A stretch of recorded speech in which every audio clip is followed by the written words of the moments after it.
પોરબંદરમાં રહેતો વનરાજ પરબત કેસવાલાએ 2021માં પોરબંદરના વીરભનુની ખાંભી પાસે ડબલ મર્ડરની ફરિયાદમાં આરોપી તરીકે પોરબંદરના દિવ્યેશ ઉર્ફે દીવુ નાથા ઓડેદરાના મિત્ર રામભાઈ ચૌહાણનું નામ આપેલ છે.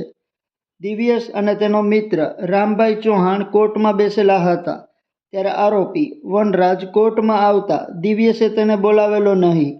આ બાબતનું મન દુઃખ રાખી દિવ્યેશ શુભ પ્રસંગે બગવદર ગામે ગયો હતો ત્યારે આરોપી વનરાજ તથા તેની સાથેના સહ આરોપીઓએ ગેરકાયદેસરની મંડળી રચી પ્રાણઘાતક હથિયાર ધારણ કરી દિવ્યેશને પાછળથી પાટું મારી જાહેરમાં ભૂંડી ગાળો આપી આરોપી વનરાજ તથા તેની સાથે અજાણ્યા 4-5 આરોપીઓએ દિવ્યેશને માર મારી.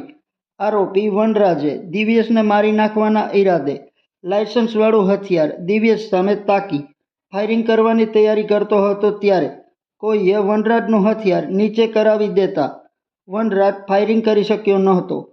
બગવદર પોલીસે આરોપીઓ સામે ગુનો દાખલ કરી કાર્યવાહી હાથ ધરી આરોપી વનરાજની અટક કરી હતી અને કાર્યવાહી કરી કોર્ટમાં રજૂ કરી વનરાજને જેલ હવાલે કરી દેવામાં આવ્યો છે.